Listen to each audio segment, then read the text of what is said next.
Finally toxic cinema দেখে এলাম। সিনেমাটা দেখার পর মনে হয়েছে যে আমরা যেন আবার আদিপুরুষ দেখলাম।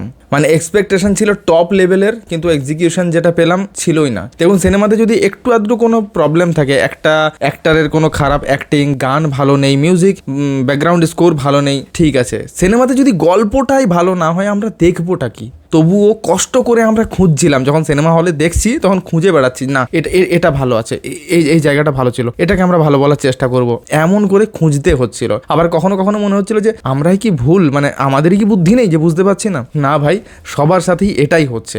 সিনেমাটির যে গল্পটা রয়েছে সেটা একই লাইনে কিন্তু একেবারেই নেই। এত কাটস আছে, এত র্যান্ডম সিন আছে, র্যান্ডম অ্যাকশন আছে, যেটা একটার সাথে অপরটা কী কানেকশন সেটাও বোঝা যাচ্ছে না, কি দুশ্মনী আছে, গ্যাং ওয়ার হচ্ছে কেন সেটাও ভালো করে ক্লিয়ার নেই। এক দুবার জাস্ট দেখানো হয়েছে, তারপর থেকে জাস্ট মেরে যাচ্ছে। অবশ্যই সিনেমার মধ্যে অ্যাকশন সিন যেগুলো রয়েছে, অ্যাকশন কোরিওগ্রাফি যেগুলো রয়েছে, সেটা টপ লেভেলে আছে। সিনেমার ব্যাকগ্রাউন্ড স্কোর দুর্দান্ত রয়েছে। ইয়াশের কাজ অসাধারণ।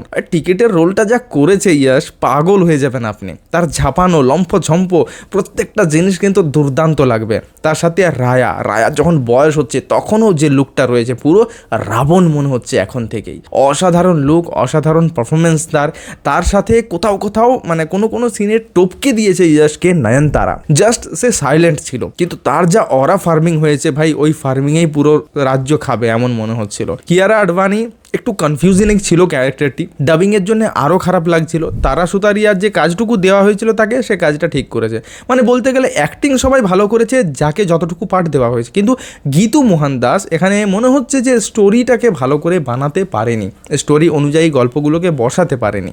জাস্ট এই প্রবলেমটা এত বড় প্রবলেম হয়েছে যে মাথা একেবারে ঘোলঘাটা হয়ে যাচ্ছে, ঘেঁটে বলতে পারেন। তার সাথে যে সমস্ত পাস্ট স্টোরি দেখানো হয়েছে সেটাও খুবই অল্পের মধ্যে শেষ করে দিয়েছে, যে কারণে ওই বিল্ড আপটা হয়নি, ওই কানেকশনটা হয়নি। সাথে যদি স্পেশাল একটা জিনিস বলা যায়, এই সিনেমাতে না মেন ভিলেন কেউ নেই। ভাবলাম হয়তো একটা পর্তুগিজ ভিলেনই মেন ভিলেন পাবো, কিন্তু না, সেটা নয়।